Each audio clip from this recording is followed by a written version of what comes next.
ज्ञानतिमिरान्धस्य ज्ञानञ्जनशलाकया चक्षुरुन्मिलितं येन तस्मै श्रीगुरुवे नमः।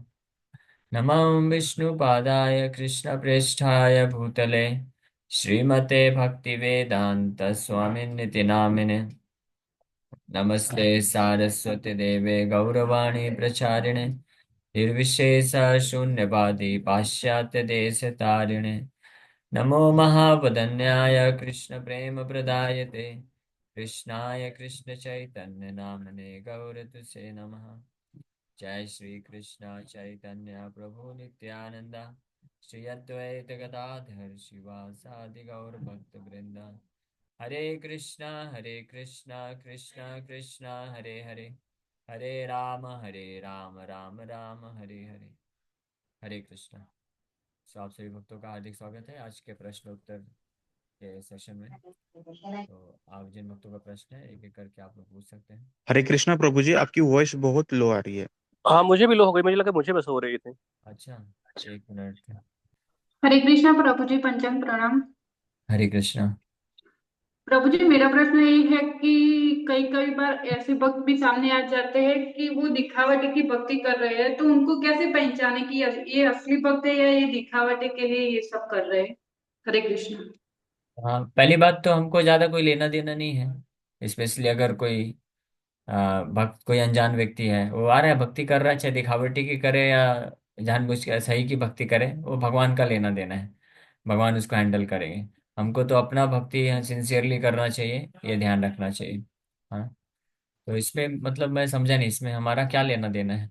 अगर उनका कोई अथॉरिटी है, गुरु है, तो फिर उनको जो है थोड़ा ध्यान देना पड़ेगा। या कोई मैनेजमेंट में है तो कई बार लोग ऐसे होते हैं जो लाभ उठाना चाहते हैं।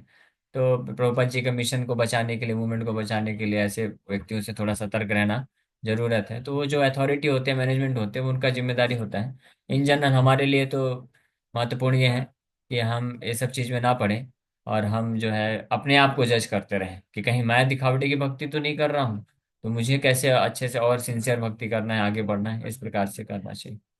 ठीक है, अगर स्पेसिफिकली आपको इसमें कुछ पूछना है तो पूछ सकते हैं, जहां तक मैं समझ पाया ये बताया।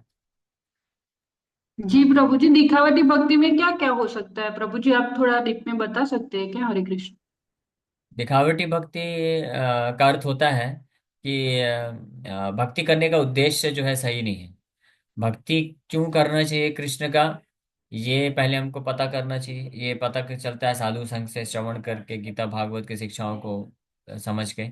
और फिर हमको हमारा क्या उद्देश्य है हमेशा उससे मैच करते रहना चाहिए कि क्या मैं इस उद्देश्य की पूर्ति के लिए कर रहा हूँ। जैसे उद्देश्य बहुत सरल है, कोई बहुत बड़ा कॉम्प्लिकेटेड नहीं है। अन्याभिलाषिता शून्यम ज्ञान कर्मादि अनावृतम कृष्णानुशीलनम भक्ति उत्तमा। तो केवल कृष्ण के चरण कमल में आश्रय प्राप्त करने की इच्छा से जो भक्ति की जाती है उसको उत्तमा भक्ति बोलते हैं।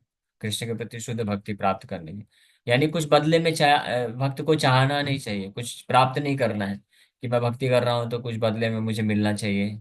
एक्सपेक्टेशंस होना चाहिए, भौतिक इच्छाएं को पूर्ति करने के लिए। तो उससे हमको सतर्क रहना चाहिए। और वो हम सतर्क रह पाएंगे अगर भक्तों के संग में रह करके बारंबार श्रवण करते रहेंगे। तो हमको जो है ट्रैक मिलता रहेगा कि हाँ, इस उद्देश्य से हम भक्ति कर रहे हैं, इस उद्देश्य को प्राप्त करने के लिए नाम जप कर रहे हैं। इस तरह से हम अब तो अपने तुलना करते रह सकते हैं। भक्तिविनोद ठाकुर तो बोलते हैं हर 15 दिन में हमको ऑब्जर्व करना चाहिए, एनालाइज करना चाहिए। हाँ, कभी कभी जो है हम कार्य करते हैं तो मतलब सेवा करते हैं, भक्ति करते हैं, भजन करते हैं, तो कभी हमको अकेले में समय व्यतीत करके ये विचार भी करना चाहिए कि मैं भक्ति तो कर रहा हूँ, लेकिन क्या प्राप्त करना है ठीक है, वो तो शास्त्र से हमको पता चल रहा है, लेकिन मैं किस लिए भक्ति कर रहा हूँ, मुझे क्या प्राप्त करना है, इस पे थोड़ा हमेशा जो है विचार करते रहना चाहिए। हरे कृष्ण। तो हम हमेशा ट्रैक में रहेंगे और शास्त्रों को पढ़ते रहेंगे, भक्तों को सुनते रहेंगे, तो हमको पता चलता रहेगा। ठीक है। प्रभु जी, और एक प्रश्न है, पूछ लूं क्या। हरे हाँ, कृष्ण। पूछ लीजिए। प्रभु जी, जैसे हम अभी भी श्रीमद् भागवतम पढ़ रहे हैं, तो जैसे जैसे आगे बढ़ते हैं पीछे का ऐसा लगता है कि हमने कुछ पढ़ा ही नहीं, तो फिर से शुरू करना पड़ता है। तो क्या करें उसमें। हरे कृष्ण। हाँ, तो फिर से पढ़ते रहिए, अच्छी बात है। भागवतम तो जितने बार हम पढ़ेंगे उतना ही अच्छा होगा, उतना हम अच्छे से समझेंगे। और कभी ये टेंशन नहीं लेना चाहिए कि हम लोग भगवत गीता है, भागवतम है, पढ़ते हैं या सुनते हैं, तो जो है पिछला हम समझ नहीं पाते हैं या भूल जाता है। तो उसका टेंशन नहीं लेना चाहिए, क्योंकि भागवत ऐसा है कि भागवत को सुनना या पढ़ना अपने आप में एक ये सेवा है। इससे हृदय का मार्जन होता है, शुद्धिकरण होता है। तो अपने आप में आपने श्रीमद् भागवतम ग्रंथ पढ़ा, मान लीजिए 1 घंटा आपने पढ़ा या 1 घंटा आपने कथा सुना, तो वो 1 घंटे का आपकी तरफ से सेवा हुआ कृष्ण को। तो वो हम उतना एडवांसमेंट किए। और फिर इसलिए बारंबार, मान लीजिए कोई भक्त जीवन भर केवल एक ही श्लोक को पढ़ता रहा, एक ही श्लोक पे चर्चा करता रहा, तो उसका कोई नुकसान नहीं है। पूरे जीवन भर उसने भागवतम की सेवा की। हाँ, इतना पावरफुल है वो उसका। साउथ इंडियन ब्राह्मण था ना वो, उसके गुरुजी बोले कि तुमको डेली 18 अध्याय पढ़ना है। तो डेली 18 अध्याय श्लोक पढ़ता था। उसको आता नहीं था कुछ ज्यादा समझ में, कुछ कुछ समझ में आता था। बस ये समझ में आता था कि गुरुजी ने बोला है और कृष्ण जो है अर्जुन के ऊपर कृपा करके हित उपदेश दे रहे हैं। हाँ, तो ये समझ के पूरे भाव के साथ बस पढ़ता रहता था। ठीक है। तो हमको अपनी तरफ से समझने का प्रयास करना है, लेकिन बहुत ज़्यादा इसमें ये चिंतित भी नहीं होना है, क्योंकि स्पेशली बहुत सारी टेक्निकल चीज़ें आती हैं। तो समझने का प्रयास करिए, लेकिन अगर नहीं समझ में आता है या भूल जाता है तो टेंशन नहीं, वापस से सुनते रहिए, पढ़ते रहिए। मेन चीज़ है कि हम निरंतर ज़्यादा से ज़्यादा समय भगवान और भागवत के साथ व्यतीत करें। भगवान का नाम जप करके, भगवान के बारे में कथा श्रवण करके, भगवान के भागवत को पढ़ के या भगवान का सेवा करके। तो भगवान से संबंधित कार्यों में अगर हम अपने आप को ज्यादा से ज्यादा समय व्यस्त रखते हैं और इसी प्रकार से अपने जीवन को अगर व्यतीत कर लेते हैं, तो निश्चित रूप में हम भक्ति में उन्नत हो जाएंगे। भगवान के प्रति जो है प्रेम विकसित हो जाएगा। भगवान के प्रति प्रेम अगर भाव उत्पन्न होता है, प्रेम विकसित होता है, और हम भौतिक जगत से जो आसक्ति है उसको नष्ट होती जाती है, तो ये अपने आप में प्रकृति है। ठीक है। और कोई प्रश्न है? जी प्रभु जी, हरे और एक प्रश्न था। हरे कृष्णा। अच्छा, अब आपके पास वापस आते हैं बाकी और अन्य भक्तों जी से जी। प्रश्न लेकर के। यस, ललिता माता जी का प्रश्न है। ललिता माता जी सुन पा रही हैं? ओके, योगेश को आप पूछिए। हरे कृष्ण प्रभु जी, दंडवत प्रणाम। प्रभु जी, हरे कृष्ण। जैसे हाँ। आध्यात्मिक जीवन में हमको आगे बढ़ना है और उसमें ये करना है, तो डिसिप्लिन बहुत इंपॉर्टेंट है। और डिसिप्लिन मीन्स सीधा साधा जीवन जिसमें शरीर को जितना आवश्यक है उतना ही चीजें यूज करना। बट भौतिक मतलब घर गृहस्थी में रहते वक्त ये डिसिप्लिन शरीर पे और जीवन पे लाने के लिए हम लाते हैं, लेकिन उसमें फिर बाद में वो ब्रेक होने के चांसेस भी बहुत ज्यादा होते हैं, और इसमें हो भी जाता है ब्रेक। तो इसको कैसे लेना चाहिए डिसिप्लिन को, क्योंकि सबसे नॉर्मल लाइफ जीने के लिए फिर बाद में तो बहुत सारा ऐसे, डिसिप्लिन है। तो जो भक्त अकेले डिसिप्लिन को पालन नहीं कर पा रहे हैं, तो उनके लिए जरूरी है कि वो भक्तों के संग में रहे। एटलीस्ट कुछ समय तक तो रहना चाहिए, ताकि वो एक हैबिट बने। है ना? यही एकमात्र उपाय है। क्योंकि कई बार चीजें पता होने पे भी, जानने के बाद भी अगर हम पालन नहीं कर पा रहे हैं, तो इसका मतलब भक्तों का संग का जरूरत है। हाँ, तो आप अभी पूरी तरह से तो जो गृहस्थ हैं तो अपने घर को नहीं त्याग सकते हैं। चलो, जो लोग युवा लोग हैं, प्रभु जी लोग हैं, जो अनमैरिड हैं, तो उनके लिए तो बहुत गोल्डन अपॉर्चुनिटी है। हाँ, हमारे एक प्रभु जी तो सिंपल बोलते हैं, हिज ग्रेस कमल लोचन प्रभु, कोई कॉम्प्लिकेशन नहीं। हाँ, कोई भी स्टूडेंट पूछेगा, प्रभु जी भक्ति और पढ़ाई में बैलेंस करने में बड़ी तकलीफ हो रही है, कैसे बैलेंस करें? बड़ा सिंपल है, पढ़ाई छोड़ दो, भक्ति ज्वाइन कर लो। हाँ, इतना टेंशन क्यों लेना? जीवन का उद्देश्य अगर आपको पता चल गया है तो उसको करिए। तो उनके पास तो ऑप्शन है।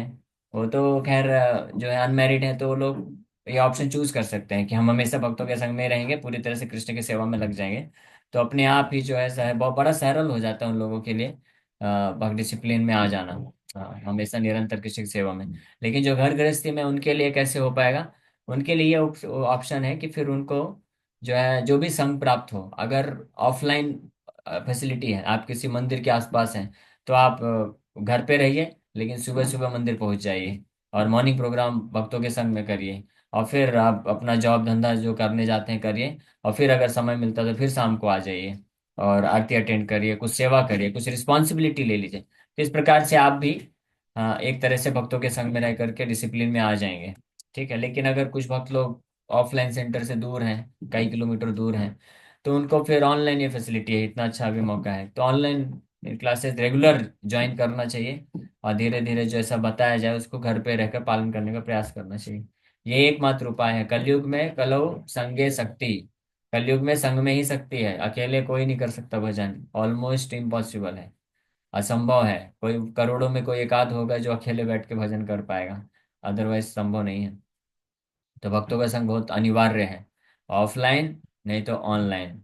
हाँ, इसको कभी नहीं त्यागना चाहिए। भले आपको लगे कि हम अभी, क्योंकि अभी 1 2 3 साल आप लोग सुनेंगे ना गीता भागवत की शिक्षाओं को, तो ज्यादातर चीजें आपको लगेगा कि हाँ ये तो वही चीज रिपीट रिपीट आ रही है, हमको तो पता है। और स्पेशली अगर कोई भक्त जो है फिर लेक्चर देना चालू कर देते हैं, प्रचार करते हैं, तो फिर ऐसा पॉसिबिलिटी रहता है कि वो संघ को छोड़ देते हैं, अकेले हो जाते हैं। अकेले होना डेंजरस है, डिसिप्लिन कभी नहीं आ पाएंगे। ठीक है, तो ये एकमात्र उपाय है डिसिप्लिन आने का, क्योंकि जब संघ में रहते हैं तो बार बार हमको भक्त प्रेरित करते हैं, बताते हैं शिक्षाएं, गीता भागवत की शिक्षाएं, श्लोकों के माध्यम से हमको प्रेरणा दी जाती है कि हमको सुबह जल्दी उठना चाहिए, नाम जप करना चाहिए। और ये एक प्रयास है। हाँ, कभी कभी हम प्रयास करते हैं तो डिसिप्लिन में रहते हैं, फिर कभी कभी वापस से मिसमैनेजमेंट हो जाता है, टाइम अच्छे से मैनेज नहीं हो पाता है, तो वापस से उठना चाहिए, यस वापस से ट्रैक में आकर के फिर से एक प्रयास करना चाहिए, है ना। पूरी तरीके से तो कोई नहीं कर सकता है, ये कलयुग की ऐसी स्थिति है। कई बार शरीर साथ नहीं देता है, कई बार मन साथ नहीं देता है, और कई बार परिस्थितियां साथ नहीं देती हैं। तो उतार चढ़ाव जीवन में आता रहेगा, लेकिन उतार चढ़ाव आने के बाद भी वापस से अपने आप को जो डिसिप्लिन में लाने का प्रयास करता है वो सफल होता है अंततः जाके। इसी को कॉर्पोरेट भाषा में बाउंस बैक बोलते हैं। हाँ, विवेक बिंद्रा को ये टर्म इस्तेमाल किया, बाउंस बैक। हाँ, बाउंस बैक वापस में वास्तव में आध्यात्मिक जीवन में अगर कोई करता है तो निश्चित रूप से सफल होगा। भौतिक जीवन में तो क्या है, बाउंस बैक करे चाहे बाउंस बाउंस करता रहे वो तो विफल ही है हमेशा। ओके, क्लियर है। हरे कृष्णा प्रभु जी, क्लियर हो गया प्रभु जी, एकदम सही समझाया आपने मुझे। ओके, हरे कृष्णा। तो आप कंटिन्यू करिए, हाँ मंदिर वापस से आपका मॉर्निंग प्रोग्राम चालू करिए, मिस मत करिए, 4 बजे पहुंच जाइए। यस प्रभु जी, मैं जाता हूँ, माला भी मेरा कंटिन्यूअसली हो रहा है, लेकिन कुछ वैसे पर्सनल गोल्स है, वो कंप्लीट करने के लिए ना डिसिप्लिन थोड़ा बहुत ज्यादा परेशानी हो रही है, तो चलेगा, उसके आपका लिए। जो भी पर्सनल गोल है वो आप पूरा करिए, उसके लिए मना नहीं किया जा रहा है, लेकिन एटलीस्ट ये सुबह का मॉर्निंग प्रोग्राम आप डिसाइड कर लीजिए कि जीवन में कैसे भी हो जाए, मैं सुबह 4:30 बजे जाऊंगा मंगला आरती, और वहां से जप वगैरह करके गुरु पूजा करके ही वापस आऊंगा। ये अगर आपने सेट कर लिया, आप ये करते जाइए। आप कुछ ही महीने में या ज्यादा से ज्यादा 1 2 साल तक का करेंगे तो आप अपने आप एडवांसमेंट को महसूस कर सकेंगे, प्रगति कर सकेंगे, इसमें कोई डाउट नहीं है। ओके प्रभु जी, ओके, हरे कृष्णा। हरे कृष्णा। यस, 2 ललिता माता जी हैं, हरे ललिता हरे मलिक। कृष्णा। हरे हाँ, हरे कृष्णा, प्रणाम कृष्णा। प्रभु जी। प्रभु हरे जी, कृष्णा। 2 दिन से मेरा ना माला नहीं हो पाता। पहले मैं 5 से 7 मॉर्निंग में 16 माला कंप्लीट कर लेती, तो 2 दिन से पता नहीं नींद इतना आता है, हो ही नहीं पाता है। ऐसा क्यों हो रहा है? अब ऐसा क्यों हो रहा है ये तो भगवान ही जानेंगे, और या आपको पता होगा, अगर आपको नहीं पता तो हमको तो पता नहीं होगा, भगवान ही जान सकते हैं।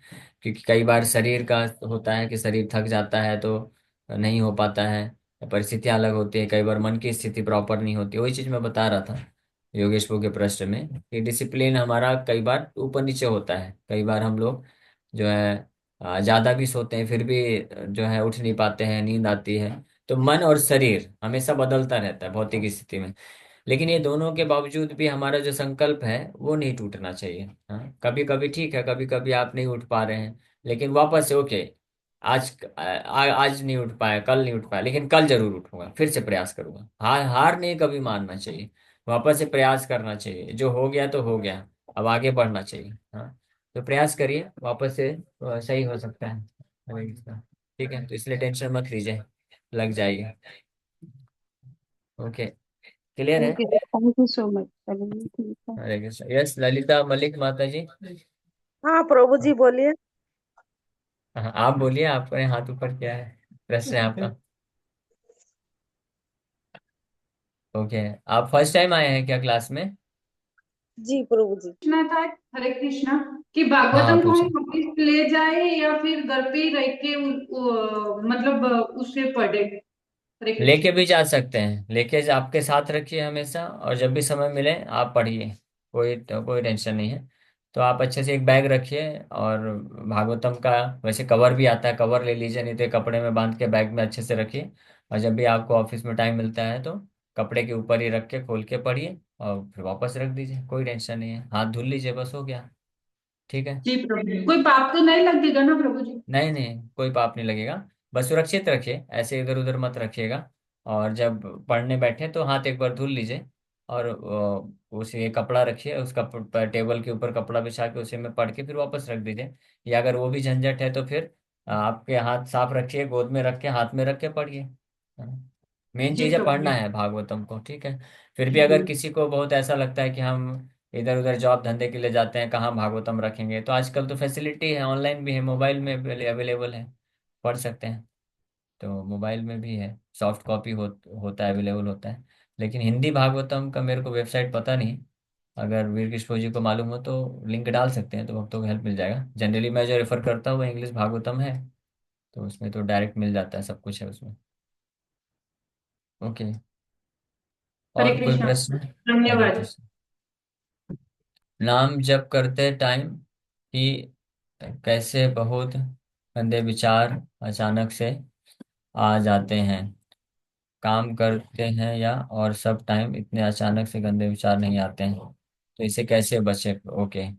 तो इससे बचने का उपाय तो यही है, नाम जप करते रहिए। नाम जप करने से चेतो दर्पण मार्जन होता है, यही उपाय है। हाँ, आप जैसे मान लीजिए कभी कभी कोई बीमार व्यक्ति होता है, हॉस्पिटल में एडमिट है, डॉक्टर ट्रीटमेंट देता है, तो कभी कभी ट्रीटमेंट लेने के बावजूद भी बीमारी अचानक से बढ़ जाती है। हाँ, फीवर बढ़ने लगता है, हेडेक होने लग जाता है, तो मरीज घबरा जाता है, लेकिन डॉक्टर नहीं घबराता, डॉक्टर को मालूम है कि कुछ कुछ होता है। तो बोलता है ठीक है, आप ये ट्रीटमेंट लेते रहो, ठीक हो जाओगे, सो जाओगे। तो इसी प्रकार से हम साधन भक्ति करते हैं, तो अनर्थ जो है कभी कभी हमारे हावी होते हैं। ये अनर्थ क्यों कभी कभी अचानक से बढ़ जाते हैं? किसी का काम, क्रोध, लोभ, है ना, कई कोई लोग अचानक से चिड़चिड़े हो जाते हैं। कोई अलग से कारण, जरूरी नहीं कि कोई बाहर से कोई कारण हो। ये सब जो है ना, हमारे पूरे जन्म के कर्म के प्रभाव के कारण है, कर्म का फोर्स आता है, वेग हो ना। जैसे अंदर से 6 प्रकार के वेग आते हैं ना, का वाचो वेगम, मनसा क्रोध वेगम, जीवा वेगम, उदर उपस्थ वेगम। हाँ, उसी प्रकार से एक और वेग है जो बाहर से नहीं, वो भी अंदर से ही है, कर्म का वेग। तो इसलिए हर प्रकार, अलग अलग प्रकार के जो कर्म है उसका उसको उसका फ्रूट, जो फल है, वो उस निर्धारित समय पे आके वो निकलता है, वो फ्रक्टिफाई होता है, उसको बोलते हैं। तो इसलिए उससे ज्यादा टेंशन नहीं लेना चाहिए, है ना। हमारा मेन कंसर्न होना चाहिए कि हम भगवान के नाम का तीव्रता से आश्रय लें, नाम जप करें दृढ़ता से, धीरे धीरे वो सब नष्ट हो जाएगा। प्रभुपाद जी बताए इसके बारे में, वो मैं आपको बता देता हूँ। एक बार एक भक्त बोले प्रभुपाद जी के शिष्य, प्रभुपाद जी मैं 16 माला डेली कर रहा हूँ, आप जो नियम बताए वो सब पालन करने की कोशिश कर रहा हूँ, फिर भी मेरा जो है मन डिस्टर्ब हो जाता है, काम वासना कभी कभी बहुत बढ़ जाता है, तो मैं क्या करूँ? प्रभुपाद जी बोले कि अगर 16 माला से आपका मन स्थिर नहीं हो पा रहा है तो increase the round, chant 25 rounds. फिर भी अगर मन डिस्टर्ब है तो चैंट 64 राउंड्स, डोज बढ़ा दीजिए। बीमारी बढ़े तो डोज भी बढ़ा दीजिए, है ना। और हरिनाम एक ऐसा डोज है जिसको आप जितना बढ़ाएंगे उतना इफेक्टिव होगा, उसका कोई साइड इफेक्ट नहीं होने वाला है। ठीक है। तो बिंदास होकर के ज्यादा जप करिए। हाँ, मैं 3-4 साल पहले 64 राउंड्स चालू किया, तो कुछ भक्तों को पता चला तो बोले अरे वाह प्रभु जी, आप इतना माला कैसे जप कर लेते, इसका सीक्रेट बताइए। मैं इसका सीक्रेट बताया। सीक्रेट क्या है? मैं 16 माला जप करता था, मन फिर भी डिस्टर्ब रहता था। प्रभुपाद जी का जब ये सुना, 16 से आपका मन स्थिर नहीं हो रहा है तो 25 करो, मैं बोला ठीक है, और बढ़ा दिया। फिर भी नहीं हो रहा है तो 32 कर दिया, और फिर भी नहीं हो रहा है तो फिर और बढ़ा दिया, है ना। फिर भी नहीं हो रहा है तो अब क्या करें? अब समय ही नहीं है। मन डिस्टर्ब होगा तो होगा, होते रहे भाई, मेरे पास अभी समय नहीं है। क्योंकि देखिए 7-6 क्लास है अभी, और 1-2 और क्लास आने वाली है, फिर भगवान का ड्रेसिंग करना है। तो सुबह 4 बजे से लेकर के रात को 10:30 बजे तक समय ही नहीं है। अब 10:30 बजे आके मन डिस्टर्ब करके बोलेगा भाई सुबह जल्दी उठना है, तुम बाद में आओ।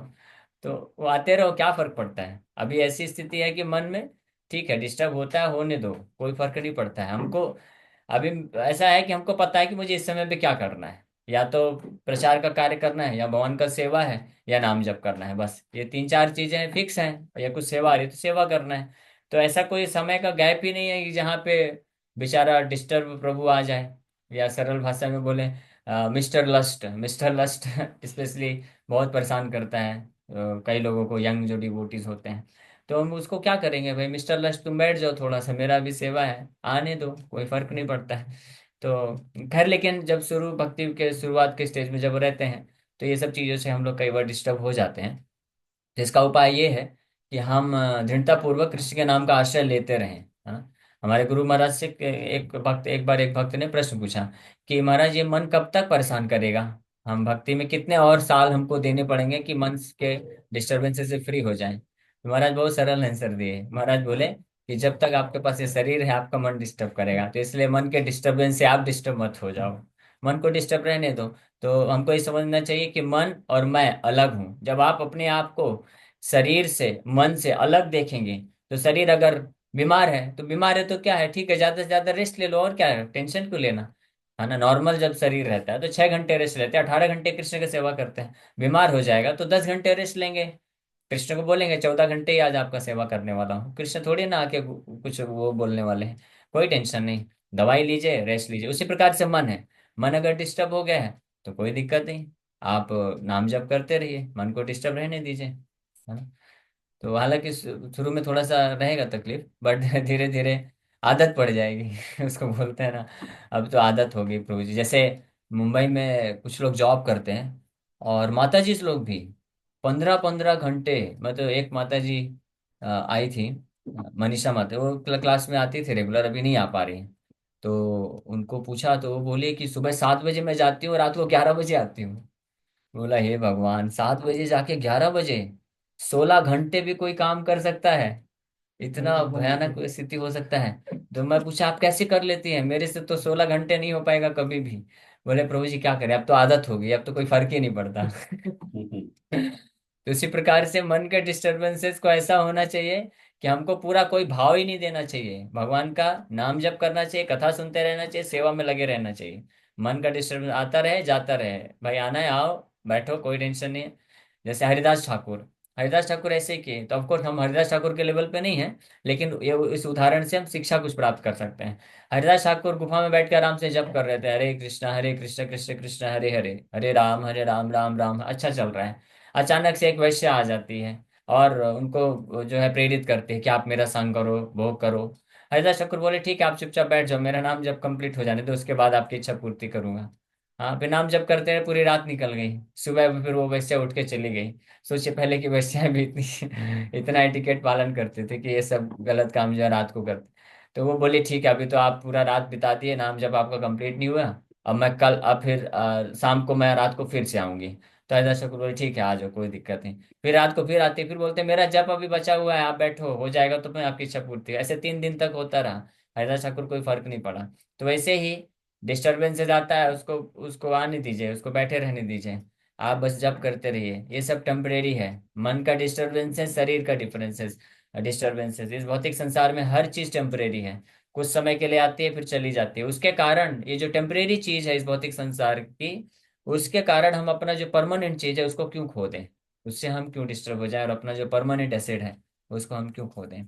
तो इस प्रकार से कार्य करना चाहिए। तो इस प्रकार से जो भक्त करते जाते हैं ना, तो कुछ समय में, कुछ महीने या कुछ साल बोल लीजिए, कुछ दशक बोल लीजिए, अपने आप ये सारे डिस्टरबेंसेस और अनर्थ से मुक्त हो जाते हैं, और बड़े पीसफुली स्मूथली फिर वो लोग भक्ति में आगे बढ़ जाते हैं। ठीक है, तो मेन चीज क्या है, उत्साह, थैंक यू। निश्चय, धैर्य। हरे कृष्ण प्रभु जी। धैर्य नहीं खत्म करना चाहिए। ओके, हरे कृष्ण। मैंने जनरल आंसर दिया, मतलब प्रभु जी ने जो प्रश्न पूछा था, तो उस बेसिस पे मैं सभी भक्तों को कवर करते हुए जनरल आंसर दिया हूँ। ठीक है, ओके। और कोई प्रश्न है किसी किशोरी माता जी का? हरे कृष्ण प्रभु जी, दंड प्रणाम।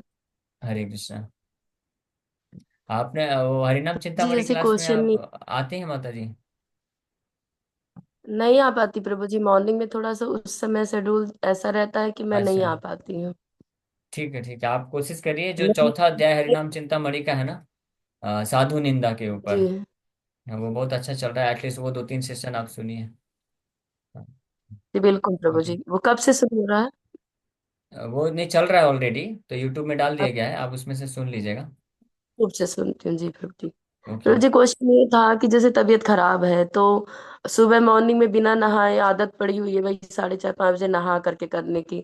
अब ऐसी स्थिति हो गई कि नहाते हैं तो खांसी बहुत ज्यादा बढ़ती जा रही, तो उसको कैसे बैलेंस करो, बिना नहाए मन नहीं तो करता मत माला पे। तो हेल्थ खराब है तो मत नहाइए, क्योंकि उस आप जहाँ पे हमारी वसत है वो ठंड भी होगा। तो आप ऐसा करिए, गर्म पानी से हाथ मुंह धुल लीजिए, ब्रश कर लीजिए, और उसके बाद जप कर लीजिए। ठीक है, कोई दिक्कत नहीं है। और फिर बाद में आप स्नान कर सकते हैं। और जब नॉर्मल हेल्थ है तो स्नान कर लीजिए। तो हेल्थ खराब है तो सही बात है, सुबह जल्दी नहाने से कई बार फिर सर्दी हो जाता है, खांसी हो जाता है, तो फिर नाम जप नहीं हो पाएगा। हाँ। प्रभु जी ठीक है, ये भी है क्लियर कि है। मैंने कि एकादशी में ना नहीं हो पा रहा था, उस दिन काफी भगवान परीक्षा ले रहे थे। तो मैं माला पे तो नहीं करे, पर ऑल टाइम बिस्तर पे पड़े पड़े तो यहाँ तक कि नाम जप करते करते जीभ कब कट गई पता ही नहीं चला, नींद में भी। तो ये इस तरह में भी जप का सही है तरीका, क्योंकि बहुत स्थिति कभी कभी हो जाती, माला पे नहीं कर पाते प्रभु जी। हाँ, चलेगा, कोई दिक्कत नहीं। अगर ऐसी स्थिति है, कभी बहुत बीमार है, तो बेड में लेटे लेटे नाम जप करते रहिए। एक काउंटर खरीद के रखिए, तो फिंगर में फंसा के आप एटलीस्ट नाम तो जप करते रहिए, तो काउंटिंग भी हो जाएगा। हाँ, तो कर सकते हैं, कोई दिक्कत नहीं। बस ये है कि जो दीक्षित भक्त हैं तो उनको ये प्रयास करना चाहिए कि कैसी भी परिस्थिति हो, जो गुरु जी से माला मिला है उसमें एटलीस्ट 16 माला जरूर कंप्लीट करें। फिर उसके बाद लेट के काउंटर में कैसे भी करिए। ये कब की परिस्थिति बोल रहे हैं? जब बीमार हैं, आप बेड से उठ नहीं सकते हैं, है ना। अगर कोई दीक्षित भक्त है, बेड से उठ भी नहीं पा रहे हैं, बेड में लेटे लेटे माला लेकर छाती में रख के माला लेके माला में जप करना चाहिए, तो उसमें कोई दिक्कत नहीं। ओके। और कोई प्रश्न है? क्या हमारे पेरेंट्स के पाप बच्चों को भोगना होता है क्या? हाँ, बोल सकते हैं, भोगना होता है। पेरेंट्स जैसे कार्य करते हैं तो बच्चों को वैसे ही संस्कार मिलते हैं। मेनली संस्कार उसी प्रकार से मिलेंगे, फिर वो भी उस प्रकार से जो है जीवन में फंस जाते हैं।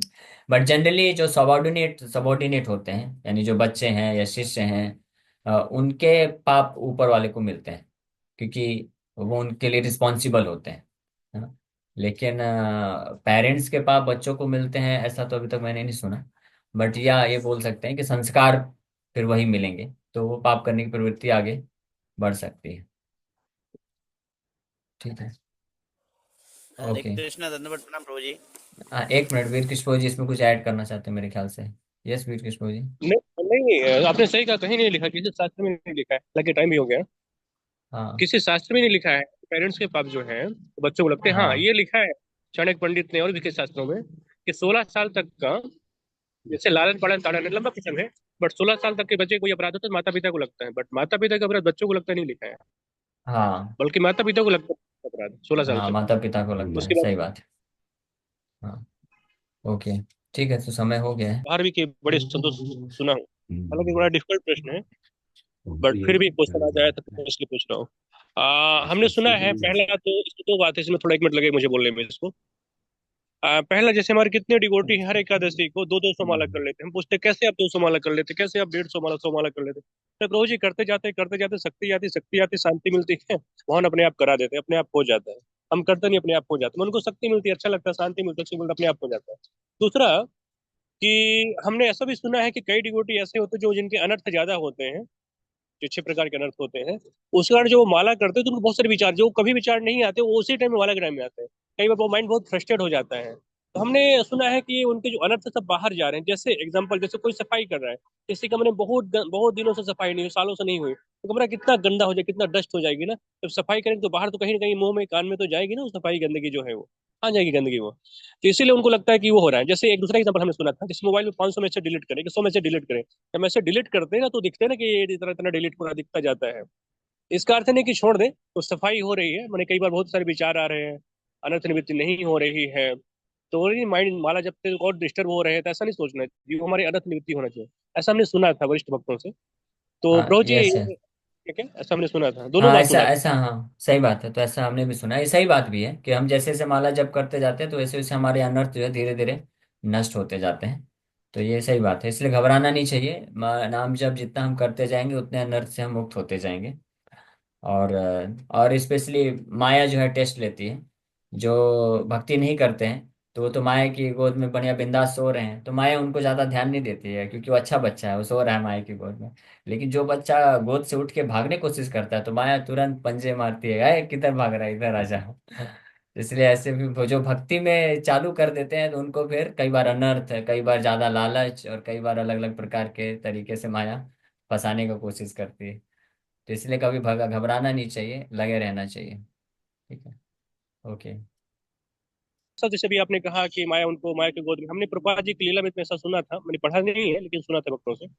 एक बार किसी भक्त ने प्रभुपाद जी से पूछा कि प्रभुपाद जी आपकी तबीयत क्यों खराब होती है, आप तो बड़े सिद्ध महात्मा हैं, बड़े अच्छे शुद्ध भक्त हैं, आपकी तबीयत क्यों खराब होती है।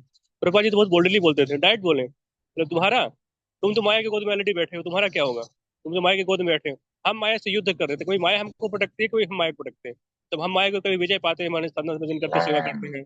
और कई बार माया हमको भटक देती है, माने हमारी तबीयत खराब होगी, ये प्रॉब्लम आएंगे, डिफिकल्टीज आएंगे, तो हम तो माया से युद्ध कर रहे हैं, हम तो वीर हैं, हम यूर है, युद्ध कर, हम योद्धा हैं। और तुम्हारा क्या, तुम तो माया के गोद में ऑलरेडी बैठो, माया के तुम्हारा क्या होगा, तुम तो ऑलरेडी हो ही। तो ऐसा कह सकते हैं कि माया भी उनको अटैक करती है, कलयुग परीक्षा लेते हैं उनको, कई बार प्रॉब्लम्स आती है।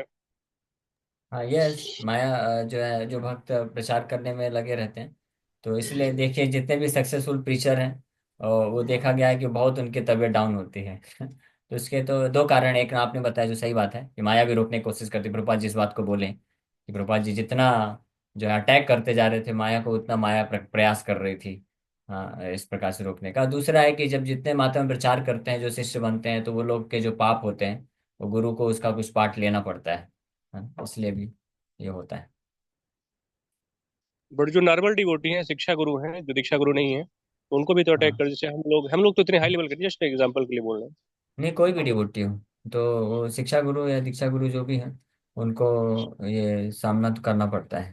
तो इसलिए रिस्क है, इसलिए जो है आज वैष्णवाचार्य बताते हैं, मेरे ख्याल से सड़ गोस्वामी से कि आचार्य बोलते हैं कि ज्यादा जो है शिष्य नहीं बनाना चाहिए। हाँ, तो उसको फिर हर कोई सहन नहीं कर सकता है। इसलिए साधन बहुत स्ट्रांग होना चाहिए, साधन जिसका स्ट्रांग होगा वही फिर संभल पाएगा और आगे जो है प्रचार प्रसार ज्यादा करके आगे बढ़ सकता है। जी जी। शायद ये